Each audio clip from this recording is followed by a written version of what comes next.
In the stillness of the African night, when the stars seem to whisper secrets to those who will listen, there lies an eternal question that has danced in the minds of all people from time immemorial. What happens when we die?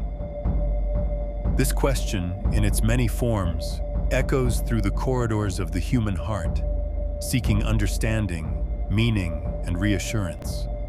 Today, we will explore the teachings of the Zulu, a famous race of warriors and sorcerers from the land now called South Africa.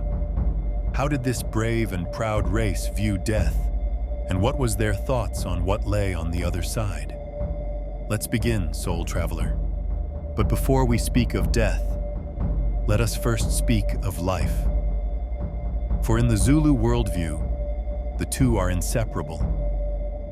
Life is sacred, not merely a gift, but a responsibility. Each life is part of a greater whole, a cycle that connects all beings, human, animal, and the natural world. The Zulu believed that the Creator, uNkulunkulu, endowed us with life, and this gift is to be cherished and respected. In our communities, life is communal, and every individual is a thread in the vast tapestry of existence. The concept of Ubuntu, I am because we are, reminds us that our lives are intertwined with the lives of others, and together we form the pulse of our people. When a person dies, their soul, or Umoya, leaves the physical body. But where does it go? To the ancient Zulu, death is not a mere cessation of life. It is a journey to another world, a realm where ancestors reside, a place called Izinkanyezi, the stars.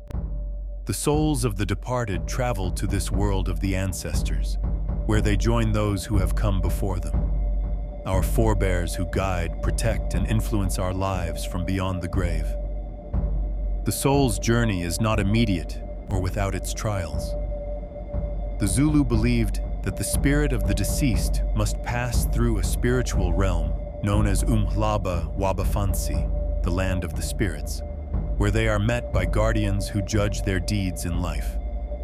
These are not judges in the human sense, for the ancestors do not exact punishment, but rather guide the spirit based on the balance of one's life.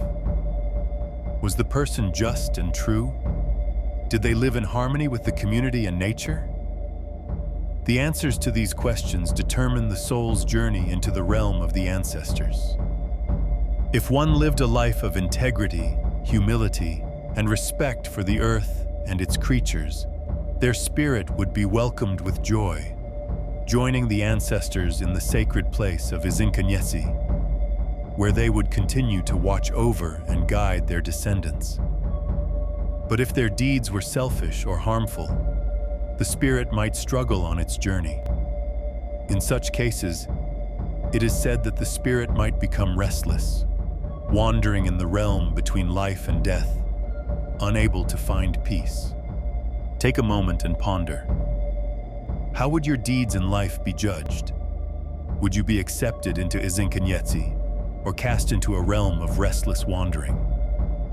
What happens to the soul once it has reached the realm of the ancestors? In the Zulu worldview, it becomes a part of an unbroken chain of spirits. The ancestors are not distant and unapproachable beings, but are active and present in the lives of their living descendants. They do not dwell in some far-off heaven, but are right here, among us, guiding us through dreams, visions, and the signs they leave in nature. They are ever present, continuing to watch over us, ensuring that we live with wisdom, honor, and balance. The relationship between the living and the ancestors is a reciprocal one. While the living seek the guidance and protection of their ancestors, they, in turn, offer offerings, prayers, and rituals to honor them. Through ceremonies, such as the Ukuphahla, offering of food and drink, the living communicate with the spirits of their ancestors, acknowledging their wisdom and asking for their blessings. The ancestors, in turn, provide protection, advice, and sometimes even healing for their descendants who are struggling in this world. The deceased are never forgotten. According to the Zulu, they live on in our customs, in the songs we sing, the dances we perform, and the stories we pass down from generation to generation. Our ancestors' spirits live on in the actions we take to uphold the values they held dear, caring for our families, respecting our communities, and maintaining harmony with the earth. And when we find ourselves in times of trouble, we call upon our ancestors for guidance, asking them for strength to endure and wisdom to overcome. Have you ever felt the presence of those who have gone before you? Can you hear their voices in the wind or see their faces in the stars? In addition to the belief in an afterlife, the Zulu also hold the view that death is not the final separation from life, but rather a transition in the cycle of existence. The Zulu believe in reincarnation, the idea that the souls of the departed may return to the physical world in the form of a new child. This child may carry the spirit of the deceased, a continuation of the family lineage, with the soul reborn to continue its journey.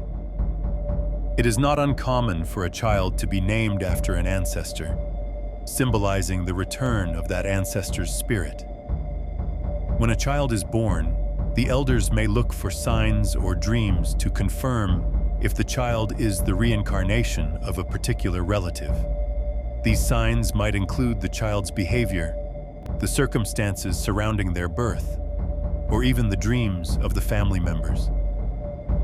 If such signs are present, the child is treated with special respect, for they carry the wisdom and presence of the departed ancestor within them. This belief in reincarnation brings a profound sense of continuity and connection. It reminds us that death is not an end, but a cycle that continues to turn, forever linking the past, present, and future. The soul may take many forms, but its essence remains unchanged, continuing the journey of life across generations. Can you feel, deep within your soul, the eternal bond that connects you to those who have walked before you? How does that connection shape the choices you make in your own life? In the ancient Zulu way of thinking, death is not a subject to be feared or avoided, but a part of the grand cycle of life. The soul's journey after death is one of peace and continuity, with the ancestors watching over the living, offering their wisdom, protection, and love. We do not see death as an end, but as a transformation, a transition to a new realm where the spirits of our loved ones continue to exist, guiding and nurturing the living. What then is the purpose of life? Is it to amass wealth and power, or is it to live in harmony with the world, to honor the ancestors, and to leave behind a legacy that will inspire future generations?